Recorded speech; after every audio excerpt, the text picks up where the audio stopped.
Why is sex fun by Jerry? Humans are the most bizarre species out of the 4,300 mammals when it comes to sex, mainly because we have sex for fun and not just spreading our genetic material. Then human ancestors, great apes, diverged from three things. Our posture, brain size, and sexuality has changed over time. And then these are some also other things that have changed over time, like our sexual anatomy, physiology, and behavior. These are things, a list of characteristics that humans assume is normal for sexuality, things like co-parenting, like long-term sexual partners for like marriage, private sex, like we don't just go out and have sex in front of everyone, we go and close doors and things like that. Sex for fun, female menopause, other things like that. Adult females use various methods to blatantly advertise that they're ovulating, so they're ready for fertilization, like visual methods like your vagina turning pink, olfactory, letting off pheromones and things like that, auditory, like singing songs and chants and things like that, and then behavioral methods. Some actually squat in front of males to show their vagina and show that they're ready for fertilization. In human societies, most end up for or shoot and aim for like a long-term pair bond that's monogamous, and then most children experience some parental care from their father, unlike most species, so things like childcare and protection are important. And the main message for the first few chapters is that species sexuality is engendered and molded by other aspects of our biology. And so who takes responsibility once a child is born? So three things contribute to making men more likely to abandon the spouse and offspring. Investment of the already fertilized egg. Women have more put into it and invested in a fetus and other animals like that than males, and then alternative opportunities wouldn't be possible if there's already fertilized egg, and the confidence in the paternity and maternity of the egg. Then after copulating and producing a fertilized egg, there's three options. Both parents can stay, one stays and one leaves, or both leave. This all depends on the viability of the offspring with or without parents. Because their opportunity costs, they can go out and spread more genetic material if the fetus doesn't need them. Then the biggest losers for the evolutionary race would be secondary females and males that have yet to mate because they're not spreading their genetic material, and then secondary females have a worse time because things like food and stuff, they're not priority. And then being somewhat neglected secondary female is so much better than being a primary spouse for a lousy partner. A big part in this book was why can't males breastfeed? In an anatomy aspect, Y chromosomes do not guarantee all male organs, and the lack of a Y chromosome doesn't guarantee all female organs. The small genetic difference between male and female lies on chromosome 23, which determines facial hair, breast development, pitch and voice, and things like that. Evolutionally, male and male animals have been instilled to reproduce, hunt and gather, and protect their territory, whereas the female's greatest obligation is to invest in the embryo. Lactation, with the anatomical equipment, psychological potential, and hormonal receptors, male lactation is possible in humans, cows, goats, dogs, guinea pigs, and dyak fruit bats through direct injection of estrogen or progesterone, triggering breast growth and milk production. Non-pregnant women and possibly men are able to stimulate lactation by putting another mother's infant or puppy on the teat repeatedly. This is a manual stimulation of the nipple, which causes a prolactin surge. Some notable findings are that men and women cancer patients who were treated with estrogen proceed to secrete milk when injected with prolactin. There is a case where a 64-year-old man actually continued to produce milk for 7 years after hormonal treatment was discontinued. Breast development can occur in men who are recovering from starvation, and there have been 500 noted cases from the Japanese POW camp. The future for male lactation. Some procedures seemed ridiculous, such as in vitro fertilization, artificial insemination, or the use of surrogates, but are much more common today. The use of male lactation could potentially be common as well. We have briefly mentioned in class toxic masculinity, which refers to the socially constructed attitudes that describe the masculine gender role as unemotional or aggressive behavior.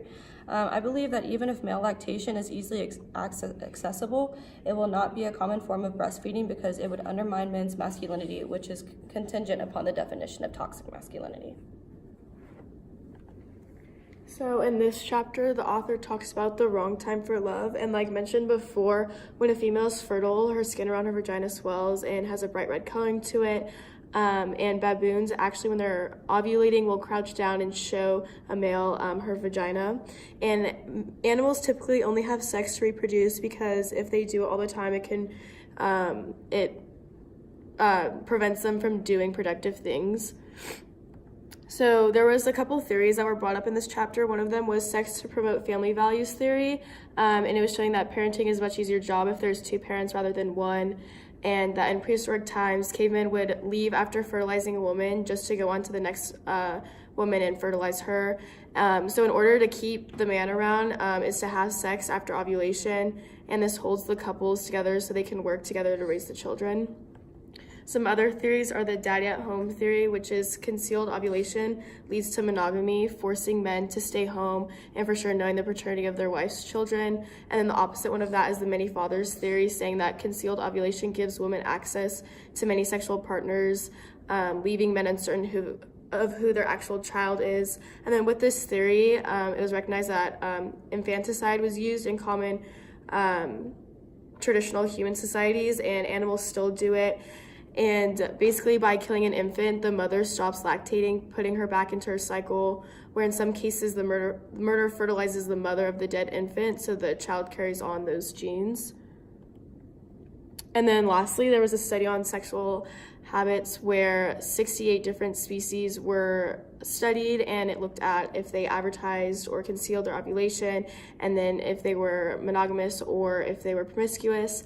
And then in the end, they found the family tree of the ovulatory signs, where it showed that the primitive primates had slight signs of ovulation, and then there was a missing link of species that also had the slight signs of ovulation. And then the three descendants from the missing links are the humans, which had concealed ovulation, gorilla that had slight signs of ovulation, and then the chimps who had bold signs of ovulation. Although men become infertile as they increase in age, there is no universal age in which they become completely infertile. However, women from the ages 40 onward, they undergo a steep decline in fertility to complete infertility within 10 years or more. Biologists would disagree with the author's belief that female menopause was among the biological traits essential for making us distinctly human, a creature more than and qualitatively different from an ape. Biologists would disagree with them because some dismiss female human menopause as a result as a recent increase in human expected lifespan, because in the past we were not expected to live past the age of 40. They also acknowledge human female menopause as a possibly ancient phenomenon, but denies it as unique to humans, and some acknowledge human menopause as an ancient phenomenon that is unusual among animals. Women and people in general maintain their bodies by repairing part of the body when it is damaged, and through regular and automatic maintenance to reverse gradual wear.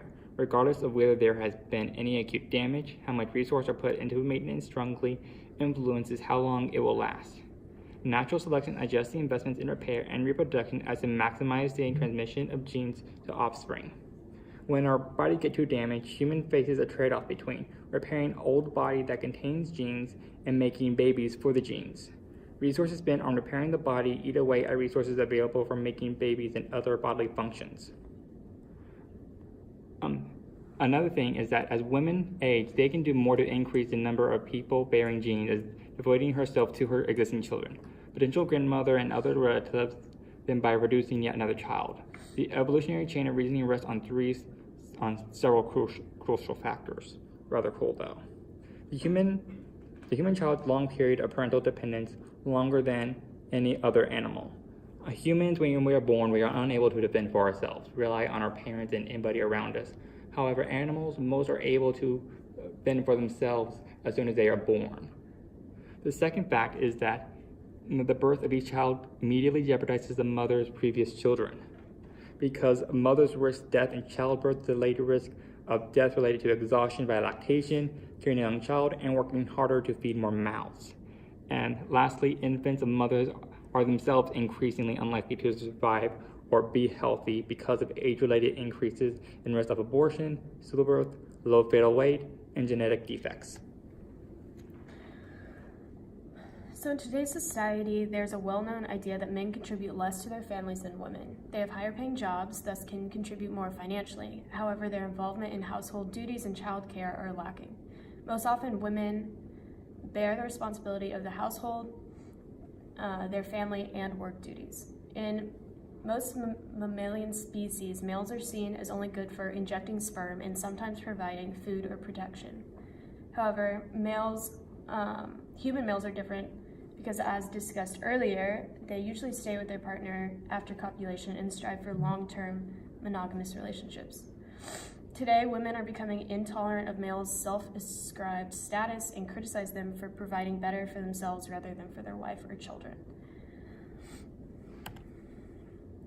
So the northern Ake Indians are a hunter-gatherer tribe in Paraguay. A study showed that males specialize in large game hunting and women in pounding starch, gathering fruits, and insect larvae, and caring for their children.